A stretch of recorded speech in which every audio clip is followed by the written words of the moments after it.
খবর আসছে আরজিকর হাসপাতাল থেকে প্রিন্সিপালের পদত্যাগ করলেন প্রিন্সিপাল সন্দীপ ঘোষ।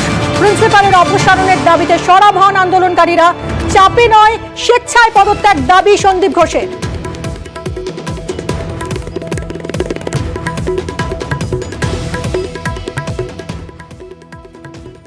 ফিরে এসেছি, কিন্তু এইবারে ঘটনা সম্পূর্ণ আলাদা। এখানে রাজনীতি করা হচ্ছে। একটা মেয়েকে, একটা তরুণ ডাক্তারকে ধর্ষণ করা হয়েছে, কি খুন করা হয়েছে সেটা পুলিশ বলবে, সেটা আমি বলতে পারবো না। শুধু এইটুকু বলছি, তার মৃত্যুটা স্বাভাবিক নয়, সেটা আমার মনে হয়েছে একজন ডাক্তার হিসাবে। আর তার দোষ হিসাবে আমাকে দোষী প্রতিপন্ন করা হচ্ছে সোশ্যাল মিডিয়াতে, ফেসবুকে, আপনাদের প্রিন্ট মিডিয়াতে, সব জায়গাতেই আজকের একটাই খবর, সন্দীপ ঘোষ কেন অধ্যক্ষ আরজিকরে এখনো আছে। তাই জন্য আমি মনে করলাম এই নৈতিকতার দায়িত্ব থেকে একজন মানুষ হিসাবে আমি রেজিগনেশন দিলাম। এর আগেও একই অভিযোগ উঠেছিল। সরাসরি চলে যাব, আরজিকর হাসপাতালে রয়েছেন আমাদের প্রতিনিধি সান্নিক। প্রিন্সিপাল বলছেন কোনো চাপের মুখে পড়ে তিনি পদত্যাগ করেননি, বরঞ্চ সোশ্যাল মিডিয়ায় তাকে যেরকম কটূক্তির মুখে পড়তে হয়েছে তা থেকে মুক্তি পেতেই তিনি এভাবে রিজাইন করলেন।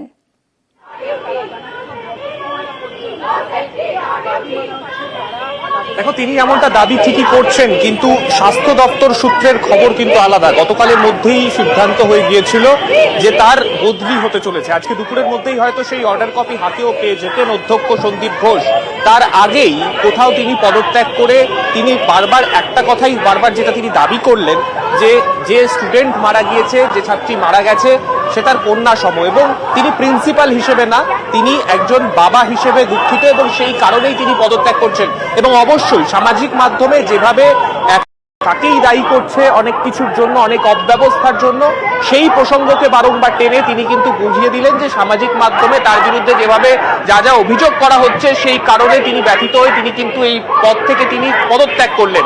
তবে অবশ্যই এক্ষেত্রে অত্যন্ত গুরুত্বপূর্ণ যে বিষয়টা, তা হলো তদন্তের ক্ষেত্রে প্রিন্সিপালের প্রভাব কতটা ছিল সেই নিয়ে কিন্তু বারংবার সামাজিক মাধ্যমে বিভিন্ন অভিযোগ উঠেছে। এবং এক্ষেত্রে প্রিন্সিপাল সন্দীপ ঘোষ তিনি কিন্তু স্পষ্ট বললেন যে তিনি এই তদন্তে সম্পূর্ণভাবে সহায়তা করেছেন। একদমই সান্নিক, তুমি আমাদের সঙ্গে থাকো। প্রিন্সিপাল আজ এটাও দাবি করছেন যে তিনি কোনো দোষ আড়াল করেননি, তরুণী ডাক্তার খুনের পর কোনো রকম মন্তব্য করেননি বলে দাবি করেছেন প্রিন্সিপাল। ভাইরাল হয়েছে যে আপনি নাকি বলেছেন যে ওই মহিলা একা কেন সেমিনার রুমে ছিল। আবারও আমি বলছি, আমি এরকম কোনো কথা বলিনি। আমার মুখে কথা বসিয়ে আপনারা দেখেছেন বিগত আন্দোলন, যেটা ঝিলম সাহেব বললেন, আর বিগত দিনেও আন্দোলন হয়েছে, আবারও আমার মুখে কথা বসিয়ে আমার ঘাড়ে কাঁঠাল ভাঙা হয়েছে। সান্নিক, যেটা প্রিন্সিপাল দাবি করছেন তার মুখে কথা বসানো হয়েছে, তিনি এরকম করে মন্তব্য করেননি।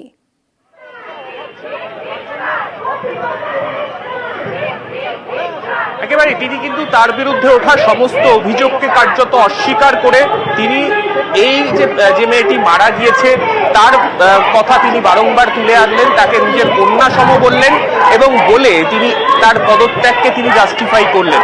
কিন্তু এক্ষেত্রে অবশ্যই প্রশ্ন উঠছে যে বিভিন্ন ক্ষেত্রে বিভিন্ন অসঙ্গতি কিন্তু এক্ষেত্রে আমরাও দেখতে পেয়েছিলাম। প্রাথমিকভাবে এই গোটা ঘটনাকে আত্মহত্যা বলা হয়েছিল, এমনটা অভিযোগ ছাত্রীর পরিবারের তরফেও কিন্তু করা হয়েছিল।